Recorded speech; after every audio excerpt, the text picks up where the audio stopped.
ಆತ್ಮೀಯ H16 news ವೀಕ್ಷಕರೇ, ನಾನು ನಿಮ್ಮವ MI ಅಥವಾ ಮಲ್ಲಪ್ಪ ಜ್ಯೋತಿ ಅವರು. ಆತ್ಮೀಯರೇ, ಇವತ್ತೊಂದು ವಿಶಿಷ್ಟವಾದ ಸುದ್ದಿ, ಅದು ವಿಶೇಷವಾಗಿ ಸತೀಶ್ ಜಾರಕಿಹೊಳಿ ಅವರಿಗೆ ಸಂಬಂಧಿಸಿದಂಥದ್ದು. ಈ ಸುದ್ದಿ ಪತ್ರಿಕೆ ಯಾವುದೇ ಮೂಲೆಯಲ್ಲಿ ಒಂದು ಬಂದಿರ್ತಿದ್ದು, ಮೀಡಿಯಾದಲ್ಲೂ ಬಂದಿರ್ಬೋದು, ಬೇರೆ ಬೇರೆ ಮೀಡಿಯಾಗಳಲ್ಲಿ. ಆ ಮಾತು ಬೇರೆ. ಅದು ನೋಡಿ ಒಂದು ಅನಿಸ್ತು ನನಗೆ.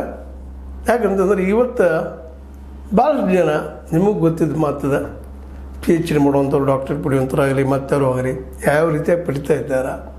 ಯೂನಿವರ್ಸಿಟಿಗಳ ಸುತ್ತ ಒಂದಿಷ್ಟು ಅಡ್ಡಾಡಿ ಬಂದರೆ ಗೊತ್ತಾಗಿಬಿಡ್ತದೆ, ಹೌದಪ್ಪ ಅಂತೇಳಿ. ದುಡ್ಡು ಕೊಟ್ಟ ಬರೆಸುವಂಥವ್ರು, ಬರೆಸಿ PhD ಮಾಡುವಂಥವ್ರು, ಒಟ್ಟು ಡಾಕ್ಟರೇಟ್ ಬರಬೇಕಪ್ಪ ನಮ್ಗೆ. ಒಂದು ಇದಿಷ್ಟು ಕೆಲವು ಜನ ಡಾಕ್ಟರೇಟ್ ಮಾಡಿದ್ರೆ ನೌಕರಿ ಸಿಗ್ತದೆ ಅಂತೇಳಿ ಏನೋ ಮಾಡಿ ಗದ್ದಲ ಮಾಡಿ ಮಾಡ್ತಿರ್ತಾರೆ. ಎಲ್ಲ ಕೆಲವೊಂದಿಷ್ಟು ಮಿನಿಮಮ್ ರಿಕ್ವೈರ್ಮೆಂಟ್ ಹೇಳಿದ್ದಾರೆ.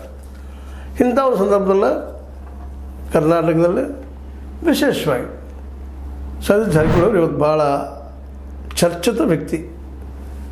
ಅದರಲ್ಲೂ ಮುಖ್ಯವಾಗಿ ಮುಖ್ಯಮಂತ್ರಿ ಪದವಿಗೆ ಕಾಂಪಿಟೇಟರ್ DK ಶಿವಕುಮಾರ್ ಅವ್ರಿಗೆ ಅಂಥೇಳಿ ಹೆಚ್ಚು ಮಾಧ್ಯಮದಲ್ಲೇ ದೊಡ್ಡ ಚರ್ಚೆ ನಡೀತಾ ಇರ್ತದೆ.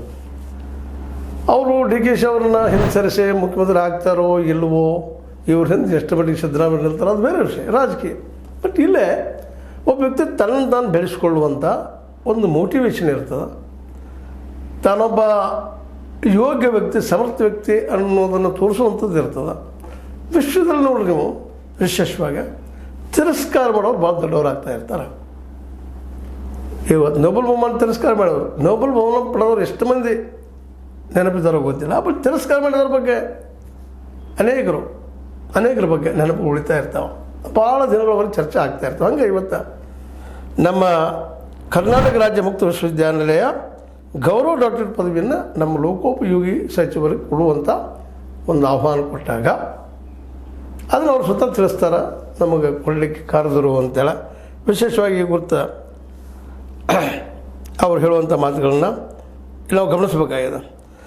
ಕರ್ನಾಟಕ ರಾಜ್ಯ ಮುಕ್ತ ವಿಶ್ವವಿದ್ಯಾಲಯದಿಂದ ನನಗೆ ಗೌರವ ಡಾಕ್ಟರೇಟ್ ಡಿಲಿಟ್ ಗೌರವ ಪದವಿ ನೀಡುವುದರ ಮೂಲಕ ಗೌರವ ತಂದುಕೊಟ್ಟಿದೆ.